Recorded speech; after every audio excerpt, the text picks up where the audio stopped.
Aku bekerja di luar kota dan tinggal di kota itu dengan istriku dan juga si buah hatiku tercinta. Dalam kesempatan ini, aku akan menceritakan pengalaman indahku bersama dengan Mbak Yuni. Dia adalah kakaknya istriku, alias Mbak Yu iparku. Dia ini tinggal di desa kelahiran istriku, dan kejadian yang aku alami itu adalah ketika aku datang ke rumahnya yang di desa itu. Selengkapnya, simak ceritanya berikut ini. Dan jangan lupa like dan subscribe channel ini ya teman-teman. Terima kasih. Suami Mbak Yuni mempunyai kebun alpukat yang cukup luas. Mbak Yuni itu walaupun sudah berumur sekitar 45 tahun, tetapi penampilannya jauh lebih muda dari umurnya. Perawakannya itu tidak gemuk seperti kebanyakan wanita yang sudah berumur. Walaupun tidak cantik, tetapi Mbak Yuni ini berwajah ayu dan menyenangkan untuk dipandang. Penampilan Mbak Yuni yang seperti itu mungkin karena selama ini selalu telaten mengikuti senam secara berkala dengan kelompoknya. Beberapa bulan yang lalu, aku mengambil cuti panjang dan mengunjunginya bersama istriku dan putraku. Kedatangan kami disambut dengan gembira oleh Mbak Yuni dan suaminya. Apalagi memang sudah setahun lebih, kami semuanya tidak saling bertemu. Pertama-tama aku disambut suami Mbak Yuni, dan Mbak Yuni menyambut istriku untuk melepas rindu. Dan setelah itu, istriku segera mendatangi kakak iparnya, yaitu suami Mbak Yuni. Sedangkan Mbak Yuni segera ke arahku dan melakukan hal yang sama, seperti ketika dia sedang melepas kangen dengan istriku tadi. Sehingga terasa olehku, ada sesuatu yang terasa empuk di saat seperti itu. Dalam keadaan itu, Mbak Yuni sempat berbisik padaku, "Sul, Mbak kangen sekali denganmu," ucapnya pelan sambil menggosok-gosokkan tangannya di punggungku.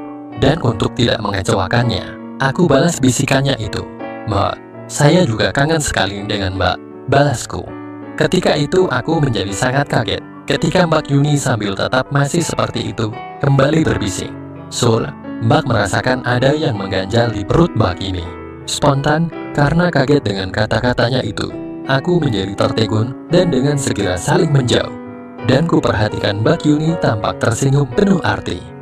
Setelah 2 hari berada di rumah Mbak Yuni, aku dan istriku merasakan ada keanehan dalam rumah tangga Mbak Yuni dan suaminya. Terutama pada diri Mbak Yuni. Mbak Yuni selalu saja marah-marah kepada suaminya apabila ada hal-hal yang kurang berkenan. Sedangkan suami Mbak Yuni menjadi lebih pendiam serta tidak meladeni Mbak Yuni ketika beliau sedang marah-marah. Dan suami Mbak Yuni itu kelihatannya lebih senang menghabiskan waktunya di kebun alpukatnya. Walaupun di kebunnya itu, dia hanya duduk-duduk seperti sedang merenung atau melamun saja.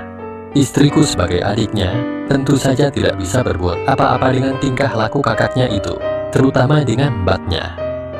Karena istriku merasa takut untuk menanyakannya kepada keduanya. Lalu istriku pun memintaku untuk berusaha mendapatkan keterangan dari Mbak Yuni, supaya Mbak Yuni mau bercerita tentang masalah yang sedang dihadapinya itu. Maka istriku menyuruhku untuk menanyakannya sewaktu dia sedang tidak ada di rumah itu, dan juga sewaktu suami Mbak Yuni itu sedang ke kebun alpukatnya.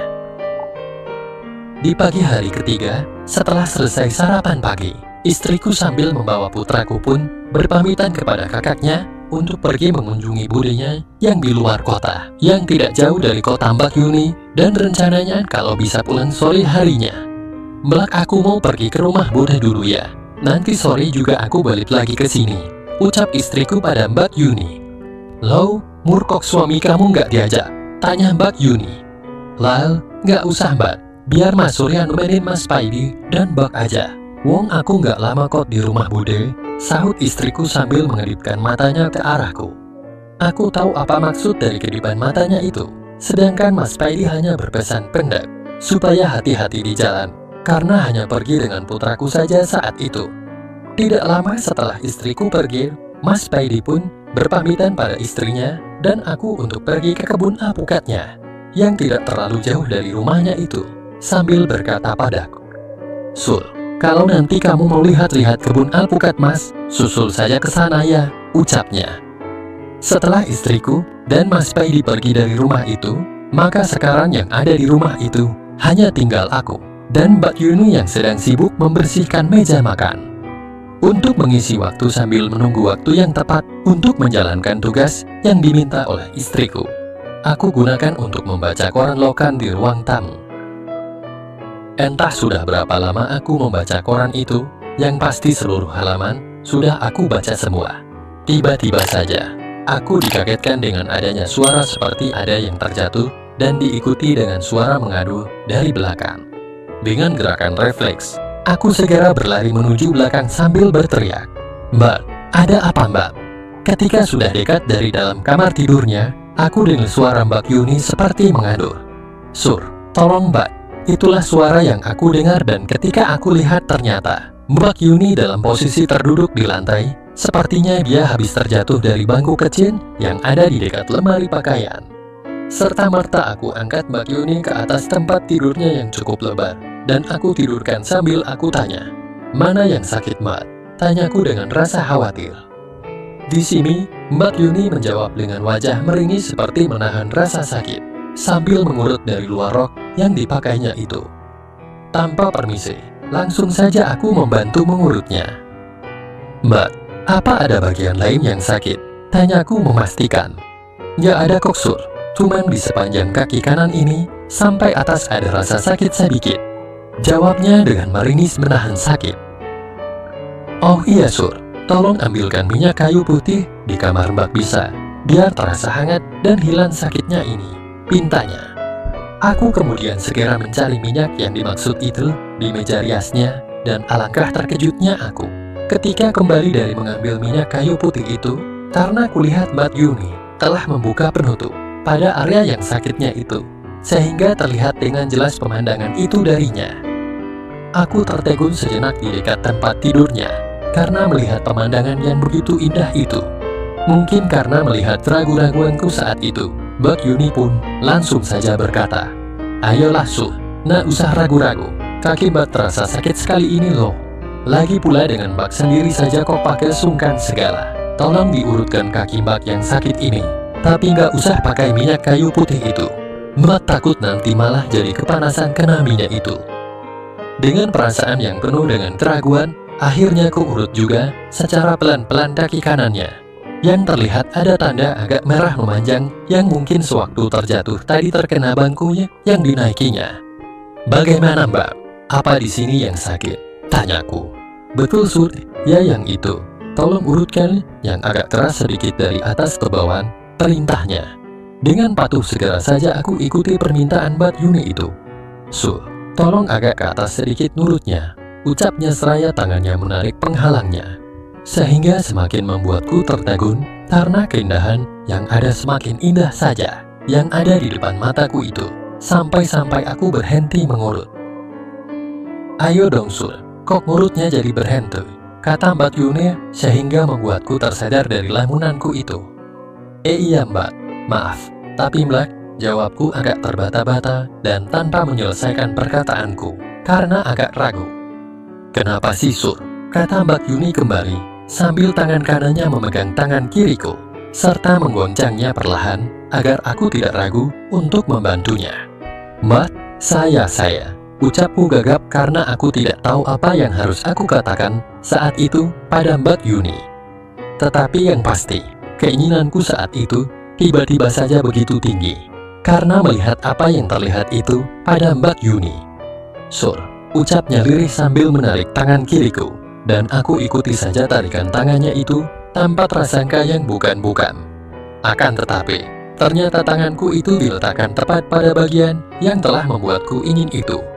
Kejadian yang tidak aku duga sama sekali ini begitu mengagetkanku dan secara tidak sadar aku bergumam, "Mbak, saya..." Belum sempat aku menyelesaikan kata-kataku, Mbak Yuni malahan berucap, "Sur, kok kamu seperti belum pernah saja Sin?"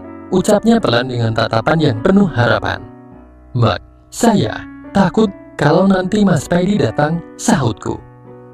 Karena memang saat itu aku takut beneran, aku pun mencoba menarik tanganku itu.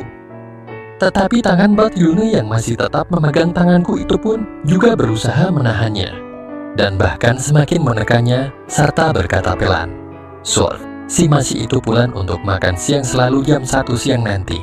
Tolonglah Mbak Sur." Terdengar permintaannya itu seperti menghibah. Sebetulnya siapa sih yang bisa menolak rezeki yang seperti ini? Aku juga tidak munafik, aku tentu saja juga tidak bisa menahan diri kalau dalam situasi yang seperti ini. Tetapi karena ini baru pertama aku alami, apalagi ini dengan kakak iparku sendiri, tentunya perasaan takut pun pasti ada. Di saat aku masih dengan keraguanku, tiba-tiba saja Mbak Yuni telah lebih dulu memulainya. "Mbak, biar saya kunci pintunya dulu ya," pintaku, karena aku merasa was-was kalau nantinya sampai ada orang yang tiba-tiba saja masuk.